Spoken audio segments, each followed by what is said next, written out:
വിജയം, മുന്നേറ്റം, സഹായം, ബറക്കത്ത് ഇതിൻ്റെയൊക്കെ ശരിയായിട്ടാണ് ഫൈറൂസ് കല്ലറിയപ്പെടുന്നത്. ലോകത്തെ ഏറ്റവും ഒരുപാട് മോതിരക്കല്ലുകളുണ്ടെങ്കിലും ഏറ്റവും അത്ഭുതകരമായ നന്നായിട്ട് ഫലം കിട്ടുന്ന എല്ലാ ആളുകൾക്കും ഉപയോഗിക്കാൻ പറ്റുന്ന ഒരു സ്റ്റോണും കൂടെയാണ് ഫൈറൂസ് സ്റ്റോൺ. നമ്മളെ ഷോപ്പിൽ ഏറ്റവും കൂടുതൽ സെയിൽ ചെയ്യുന്ന ഒരു സ്റ്റോണും കൂടെയാണ് ഫൈറൂസ്. കാരണം അധികം ആളുകളെയും പ്രശ്നമാണ് കണ്ണേറ്.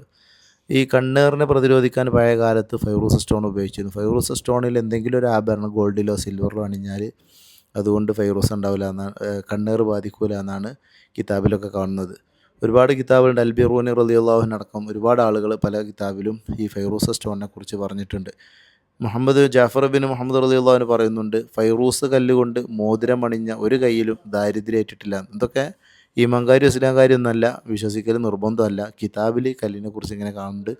ഇറാൻ്റെ ഫൈറൂസ് സ്റ്റോൺ, അതുപോലെ ഇറാൻ, ഈജിപ്ത്, മെക്സിക്കോ, അമേരിക്ക, അതുപോലെ തുർക്കി, ഇങ്ങനെ ഒരു 4-5 രാജ്യങ്ങളിൽ നിന്ന് മാത്രമാണ് ഒറിജിനൽ ഫൈറൂസ് ലഭിക്കുന്നത്. ഇപ്പോൾ നമ്മൾ ഇതുവരെ കണ്ടതെല്ലാം ഒറിജിനൽ ഫൈറൂസ് സ്റ്റോണാണ്. ഈ കാണുന്നത് അവസാനം നമ്മൾ ഈ കാണിക്കുന്നത് ഇന്ത്യയുടെ ഫൈറൂസ് സ്റ്റോണാണ്. അപ്പോൾ ഇത് ഡ്യൂപ്ലിക്കേറ്റാണ്. ഡ്യൂപ്ലിക്കേറ്റ് മാർക്കറ്റിൽ നല്ലതുകൊണ്ട്, പ്രത്യേകിച്ച് എൻ്റെ വോയിസൊക്കെ വെച്ചിട്ട് ഡ്യൂപ്ലിക്കേറ്റ് കല്ല് ഒരുപാട് ആളുകൾ കച്ചവടം ചെയ്യണം. അപ്പോൾ അതൊക്കെ ശ്രദ്ധിക്കണം. ഒറിജിനൽ തന്നെ വാങ്ങിയാലാണ് ഫലങ്ങൾ കിട്ടുക. അപ്പോൾ നാച്ചുറലായിട്ട് എല്ലാ മോതിരക്കല്ലുകളും നമ്മളെടുത്തുണ്ട്. മോതിരക്കല്ലുകൾക്ക്, അത് വെച്ചുള്ള റിങ്ങുകൾക്ക്, മറ്റു ആഭരണങ്ങൾക്കൊക്കെ മസ്ക് പോഷൻ അല്ലൈൻ. അസ്സലാമു അലൈക്കും വറഹ്മത്തുള്ളാഹി.